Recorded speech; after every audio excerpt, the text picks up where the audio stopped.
Energy quantization समझने के लिए हमें सबसे पहले क्वांटाइजेशन समझना है, और क्वांटाइजेशन समझाने के लिए मैं मैथमेटिक्स एग्जांपल लूँगा। सपोज आपके पास कोई फंक्शन है एफ ऑफ एक्स, यानी कि एक्स आपका इंडिपेंडेंट वेरिएबल है, एक्स पे वो फंक्शन डिपेंड कर रहा है।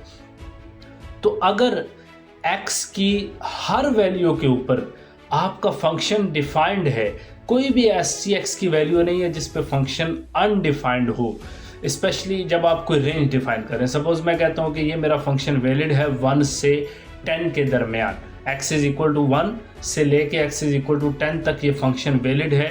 ये इसके दौरान, इसके दरमियान ये अनडिफाइंड नहीं होगा, ये फंक्शन डिफाइंड है। तो इसका मतलब है कि उस specific range of x values, उसके अंदर आपका फंक्शन जो है वो डिस्क्रीट नहीं है, कॉन्टिन्यूस है। उसका जब आप ग्राफ ड्रॉ करेंगे तो आपके पास एक स्ट्रेट लाइन आएगी, आपका दरमियान में कोई भी गैप नहीं आएगा, चूँकि वहाँ पे वो फंक्शन कॉन्टिन्यूस है, एक एक वैल्यू पे फंक्शन एग्जिस्ट कर रहा है। फॉर एग्जांपल 2.5, 2.6, 2.52, अगर आप 2 और 3 के दरमियान नंबर काउंट करना शुरू करें तो आपकी उम्र गुजर जाएगी, लेकिन अब नंबर काउंट नहीं आप कर सकते, चूँकि बहुत ज़्यादा नंबर्स हैं और आप कह सकते हैं इन्फिनिट नंबर्स हैं 2 और 3 के दरमियान सिर्फ।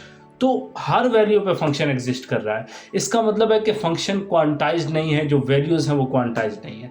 अगर ऐसा हो कि 1 से लेके 10 के दरमियान मैं कहूँ कि ये फंक्शन सिर्फ 2, 5, 7 सिर्फ इन 3 वैल्यूज़ पे एग्जिस्ट करता है, तो अब मैंने वैल्यूज़ को फिक्स कर दिया, डिस्क्रीट कर दिया, मैंने वैल्यूज़ को क्वांटाइज्ड कर दिया। इसका मतलब है कि अब ये फंक्शन इन स्पेसिफिक वैल्यूज़ पे ही एग्जिस्ट करेगा।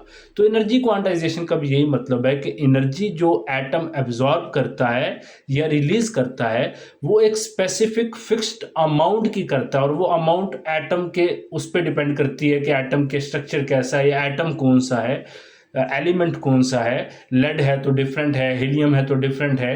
तो उस पर डिपेंड करता है कि ये एटम का एनर्जी का स्पेक्ट्रम कैसा होगा, एब्जॉर्प्शन का या फिर एमिशन का स्पेक्ट्रम कैसा होगा। तो इसको एनर्जी क्वांटाइजेशन कहते हैं कि वो जो स्पेसिफिक अमाउंट है, स्पेसिफिक अमाउंट की एनर्जी ही एटम एब्जॉर्ब कर सकता है, स्पेसिफिक अमाउंट की एनर्जी ही एटम रिलीज कर सकता है। ये नहीं है कि हर अमाउंट की एनर्जी जो है वो एटम रिलीज करेगा या एब्जॉर्ब करेगा, वो स्पेसिफिक एनर्जी लेवल्स का जो गैप है वो उसके मुताबिक